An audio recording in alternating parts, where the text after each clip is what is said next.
Hi everyone, welcome to ರೇಖಾ ಪ್ರಕಾಶ್ ಮನೆ ಊಟ. ಇವತ್ತಿನ ಈ ವಿಡಿಯೋದಲ್ಲಿ ಮನೆಯಲ್ಲೇ ತುಂಬ ರುಚಿಯಾಗಿ ಎಗ್ ರೋಲ್ ಮಾಡೋದು ಹೇಗೆ ಅಂತ ತೋರಿಸ್ಕೊಡ್ತೀನಿ.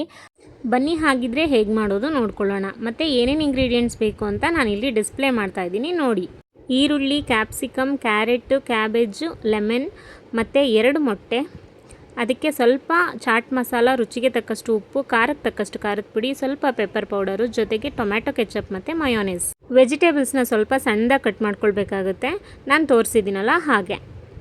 ಆ್ಯಂಡ್ ನಾನಿಲ್ಲಿ ಎಗ್ ರೋಲ್ ಮಾಡ್ತಿರೋದು ಆ್ಯಂಡ್ ಎಲ್ಲ ರಾ ವೆಜಿಟೇಬಲ್ಸ್ನ ಯೂಸ್ ಮಾಡಿದ್ದೀನಿ. ಕೆಲವರು ಫ್ರೈ ಮಾಡ್ಕೊಂಡು ಸಹ ಯೂಸ್ ಮಾಡ್ತಾರೆ. ನಿಮ್ಗೆ ಇಂಟ್ರೆಸ್ಟ್ ಇದ್ದರೆ ನೀವು ಫ್ರೈ ಮಾಡ್ಕೊಂಡು ಯೂಸ್ ಮಾಡಿ, ಬಟ್ ನಾನು ರಾ ವೆಜಿಟೇಬಲ್ಸ್ನೇ ಯೂಸ್ ಮಾಡಿದ್ದೀನಿ ಇಲ್ಲಿ. ಎಗ್ ರೋಲ್ಗೆ ಮೇಯ್ನ್ ಅಂದರೆ ಚಪಾತಿ ರೆಡಿ ಮಾಡ್ಕೋಬೇಕು. ಅದನ್ನು ಹೇಗೆ ಮಾಡ್ಕೊಳ್ಳೋದು ನೋಡೋಣ. ನಾನಿಲ್ಲಿ ಒಂದು ಪ್ಲೇಟ್ ತೊಗೊಂಡಿದ್ದೀನಿ. ಅದಕ್ಕೆ ಸ್ವಲ್ಪ ನೀರು ಮತ್ತು ಉಪ್ಪನ್ನ ಹಾಕ್ಕೊಂಡು ಕರಗಕ್ಕೆ ಬಿಡ್ತೀನಿ. ಉಪ್ಪು ಕರಗಾದ್ಮೇಲೆ ಗೋಧಿ ಹಿಟ್ಟನ್ನ ಸೇರಿಸ್ಕೊಂಡು ಒಂದು ಡೋ ರೆಡಿ ಮಾಡ್ಕೊತೀನಿ. ನಾನಿಲ್ಲಿ ಮೈದಾ ಬಳಸಿಲ್ಲ, ಯಾಕಂದರೆ ಹೆಲ್ದಿ ಆಗಿರಲಿ ಅಂತ ನಾನು ಬರೀ ವೀಟ್ ಫ್ಲೋರ್ನ ಬಳಸಿದ್ದೀನಿ. ಇದನ್ನು ಆ್ಯಕ್ಚುಲಿ ಸೇಮ್ ಚಪಾತಿಗೆ ಹೇಗೆ ಕಲಿಸ್ಕೊಳ್ತೀವೋ ಹಾಗೆ ಕಲಿಸ್ಕೋಬೇಕಾಗುತ್ತೆ. ನೋಡ್ತಿದ್ದೀರಾ ಇಲ್ಲಿ ನಾನು ಲಾಸ್ಟಲ್ಲಿ ಸ್ವಲ್ಪ ಎಣ್ಣೆನೂ ಹಾಕ್ಬಿಟ್ಟು ಡೋನ ಒಂದು 5-10 ನಿಮಿಷ ರೆಸ್ಟ್ ಮಾಡೋಕ್ಕೆ ಬಿಡ್ತೀನಿ. ಯಾಕಂದರೆ ಸಾಫ್ಟ್ ಆಗುತ್ತೆ ಆ್ಯಕ್ಚುಲಿ, ಅದಕ್ಕೋಸ್ಕರ. ಆ್ಯಂಡ್ ನಾವಿದು ವೀಟ್ ಫ್ಲೋರಲ್ಲಿ ಮಾಡ್ತಾ ಇರೋದ್ರಿಂದ ತುಂಬ ಹೆಲ್ದಿ ಅಂತಲೂ ಹೇಳ್ಬೋದು. ನೋಡಿ, ಈ ಡೋ ಒಂದು 5-10 ನಿಮಿಷ ಆದಮೇಲೆ ನಾನು ತೋರಿಸ್ತಾ ಇದ್ದೀನಿ ಎಷ್ಟು ಸಾಫ್ಟಾಗಿ ಆಗಿದೆ ಅಂತ. ಇವಾಗ ಚಪಾತಿ ಒತ್ತಕ್ಕೆ ಕರೆಕ್ಟ್ ಹದವಾಗಿದೆ. ಇದನ್ನು ಇವಾಗ ಸ್ವಲ್ಪ ಚಪಾತಿ ಒತ್ತುತ್ತಿರಲ್ವ, ಅದಕ್ಕಿಂತ ಸ್ವಲ್ಪ ದಪ್ಪ ತೊಗೊಳ್ಳಿ. ಉಂಡೆನ ತೊಗೊಂಡು ಒಂದು ಸ್ವಲ್ಪ ಅಗಲವಾಗಿ ಚಪಾತಿನ ಒತ್ಕೋಬೇಕಾಗುತ್ತೆ ಫಸ್ಟಿಗೆ. ನೋಡಿ, ಇಲ್ಲಿ ಚಪಾತಿನ ಒತ್ತಿ ಆಗಿದೆ.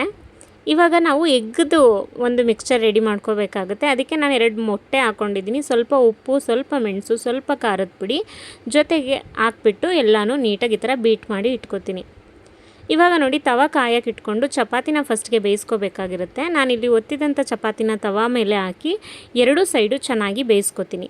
ಬಟ್ ಎಷ್ಟೊಂದು ಜನ ಆಮ್ಲೆಟ್ ಥರ ಹಾಕ್ಬಿಟ್ಟು ಅದ್ರ ಮೇಲೆ ಚಪಾತಿನ ಹಾಕ್ತಾರೆ. ಬಟ್ ನಾನಿಲ್ಲಿ ಸ್ವಲ್ಪ ಚಪಾತಿ ಎಲ್ಲ ನೀಟಾಗಿ ಬೆಂದ ಮೇಲೆ ಎಗ್ನೇ ನಾನು ಡೈರೆಕ್ಟಾಗಿ ಚಪಾತಿ ಮೇಲೆ ಹಾಕೋತಾ ಇದ್ದೀನಿ.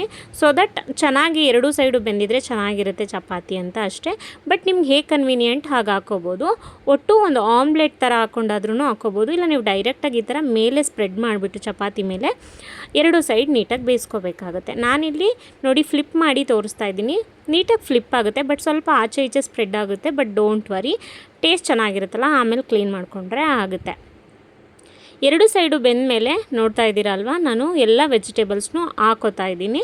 ಹಾಕೊಂಡಾದ್ಮೇಲೆ ಲಾಸ್ಟಲ್ಲಿ ಸ್ವಲ್ಪ ಮಯೋನೀಸು ಹಾಕೋತೀನಿ ಮತ್ತು ಟೊಮ್ಯಾಟೊ ಕೆಚಪ್ನೂ ಹಾಕೋತೀನಿ. ನಿಮಗೆ ಮಯೋನೀಸ್ ಇಷ್ಟ ಇಲ್ಲ ಅಂದರೆ ಸ್ಕಿಪ್ ಮಾಡ್ಬೋದು. ನನಗೆ ರೋಲ್ಗಳಲ್ಲೆಲ್ಲ ಮಯೋನೀಸ್ ಇದ್ದರೆ ಇಷ್ಟ ಆಗುತ್ತೆ, ಅದಕ್ಕೋಸ್ಕರ ಆ್ಯಡ್ ಮಾಡ್ಕೋತಾ ಇದ್ದೀನಿ. ಜೊತೆಗೆ ಸ್ವಲ್ಪ ಚಾಟ್ ಮಸಾಲ, ಸ್ವಲ್ಪ ಸಾಲ್ಟು, ಆಮೇಲೆ ಲೆಮನ್ನ ಹಾಕ್ಕೋತಾ ಇದ್ದೀನಿ. ಹಾಕ್ಕೊಂಡು ನೀಟಾಗಿ ಫೋಲ್ಡ್ ಮಾಡಬೇಕು. ನಿಮಗೆ ಲೆಮನ್ ಇಷ್ಟ ಆಗಲ್ಲ ಅಂತಂದರೆ ವಿನೇಗರ್ನ ಯೂಸ್ ಮಾಡ್ಬೋದು, ಬಟ್ ನನಗೆ ವಿನೇಗರ್ ಯೂಸ್ ಮಾಡೋದು ಇಷ್ಟ ಇಲ್ಲ, ಅದಕ್ಕೆ ಲೆಮನ್ ಯೂಸ್ ಮಾಡಿದ್ದೀನಿ. ನೋಡಿ, ಕಂಪ್ಲೀಟಾಗಿ ನಾನು ಫೋಲ್ಡ್ ಮಾಡಾದ್ಮೇಲೆ ತೋರಿಸ್ತಾ ಇದ್ದೀನಿ ಎಗ್ ರೋಲ್ ಎಷ್ಟು ಚೆನ್ನಾಗಾಗಿದೆ ಅಂತ. ಆ್ಯಂಡ್ ಇದು ನಾವು ಮನೆಯಲ್ಲೇ ಮಾಡಿರೋದ್ರಿಂದ ತುಂಬ ಹೆಲ್ದಿ ಕೂಡ.